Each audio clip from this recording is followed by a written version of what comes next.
آخری مسئلہ یہ ہے کہ بیماری کی وجہ سے وقتی طور پر وقفہ کر لینا جائز ہے. سمجھ میں آ رہی ہو بات؟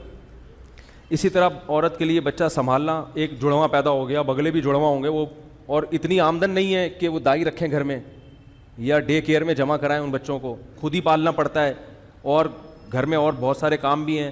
تو اس نیت سے اگر کوئی کرنا چاہے وقفہ تو اللہ کی طرف سے پابندی بولو بھائی نہیں ہے.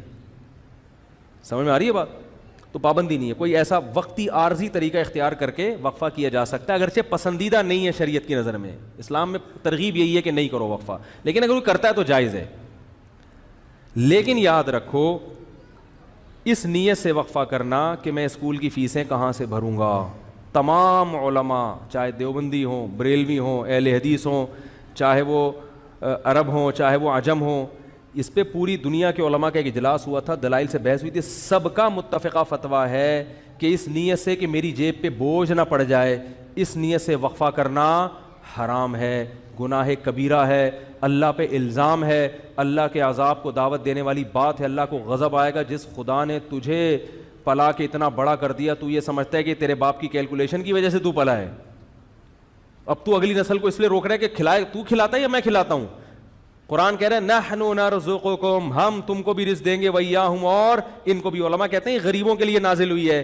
اللہ نے پہلے ذکر کیا کہ تم کو بھی دیں گے، کیونکہ غریب کو ڈر ہوتا ہے میری روٹی نہ چھین لے بچہ، تو اللہ فرماتا ہے تجھے بھی ملے گا اس کی برکت سے، اور اس کو تو ملے گا ہی. اور آج کل زیادہ تر حمل جو روکا جا رہا ہے وہ اسی نیت سے کہ کھلائیں گے کہاں سے، تنخواہ میں پورا نہیں ہو رہا. سب کی زبان پہ یہی ہے. اسلام میں کیا ہے؟ فیملی پلاننگ والے کہتے ہیں پہلے انتظام کرو پیسوں کا پھر بچے پیدا کرو. اسلام کہتا ہے نا نا نا نا نا نا نا نا نا. غربت دور کرنے کا ذریعہ کیا ہے؟ نکاح اور اولاد کی کثرت، جو میں انشاءاللہ اگلے بیان میں احادیث پیش کروں گا اس پر. تو یہ دوسرا طریقہ جائز ہو گیا کہ سنبھالے نہیں جا رہے تو ٹھیک ہے، وقتی طور پہ روکا جا سکتا ہے. اور اس نیت سے حمل روکنا کہ لوگ کیا کہیں گے اتنے بچے، اس نیت سے بھی حمل روکنا کیا ہے؟ حرام ہے. اسی طرح علماء کا اجماع ہے کہ اس نیت سے حمل روکنا کہ بیٹی نہ پیدا ہو جائے. مثلا کسی کی 6 بیٹیاں ہو گئیں، اب وہ کہہ رہا ہے یار اگر ایک اور بیٹی ہو گئی میں تو جیتے جی مر جاؤں گا، اس لیے حمل روک رہا ہے. اس نیت سے بھی حمل روکنا کیا ہے؟ حرام ہے. کیونکہ آپ بیٹی کو کیا سمجھ رہے ہو؟ منحوس. اسلام میں یہ منحوس نہیں ہے.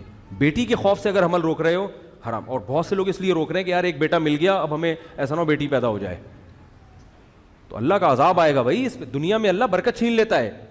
اور ایک آخری بات یہ کہ کسی بھی وجہ سے حمل روکا جا رہا ہو، آپریشن کر کے عورت کی بچہ دانی نکال دینا یا مرد کے لیے نس بندی کر لینا تمام علماء کے نزدیک حرام ہے. یہ آخری مسئلہ بیان کر کے بیان ختم کرتا ہوں.